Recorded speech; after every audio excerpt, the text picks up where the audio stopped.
Man, I just find it so baffling how a lot of people are trying to push this idea that just because a game has microtransactions, or that a certain person can't abuse of it, can't spend as much money as he or she wants on the game. And on this case here for Runescape, in which a player spent like $62,000 on the game using the microtransaction system. I mean, that's fine. It's the guys or whatever or woman's problem. It's their problem. It's not yours. It's not the people writing writing about this issue. It's not the people watching this video. It's just what it is. Some people have this kind of money. Some people aren't willing to spend that much money on a game. I think that some people just need to realize that and stop trying to push this narrative that microtransactions are bad.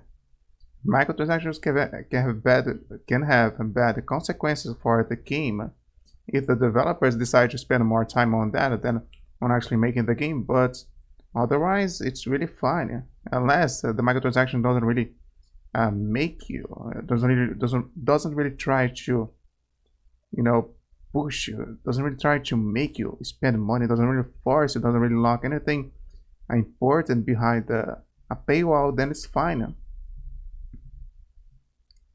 Really, I mean, it's just baffling how many, these left-wingers, these people are, for sure, they are Democrats, so they are left-wingers, they see microtransactions, which is just a form of capitalism, as inherently bad, but it's not bad.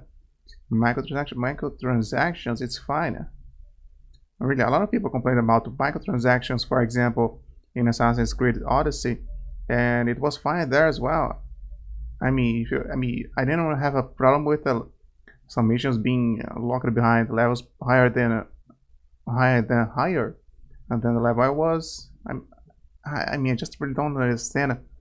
Actually, I do understand these people, these left-wingers, want to control how much money you can spend on the game, which is baffling. It's just really ridiculous. But it's the sort of thing we are seeing on a daily basis, and pretty much every spot on the internet. Some developers have to be very aware with where this narrative is going, because if they don't turn things around, they're going to have to be forced to remove microtransactions from their games and to stop making such systems entirely. And microtransactions are indeed a very, or better, they make up a huge portion of their sales, of their profits. So it's important to have microtransactions so that these companies don't go bankrupt, so that people don't lose their jobs, and so that we can have more and more games and better games in the future, because of these companies theoretically would have more money to spend on their next games.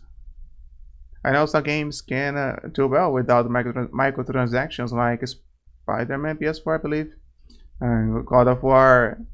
But a lot of companies which don't have that kind of pull, that kind of fame, they can't really make a lot of money. They can't really make enough profit without microtransactions. But these people, of course, aren't going to understand that. And for the time being, I'm going to have to keep on pushing against the narrative, to keep on fighting against it for the sake of microtransactions, because I think it's important to have it. I think it's important to give players the opportunity to spend as much money on the game as they want. And for today, that is really all I have to share.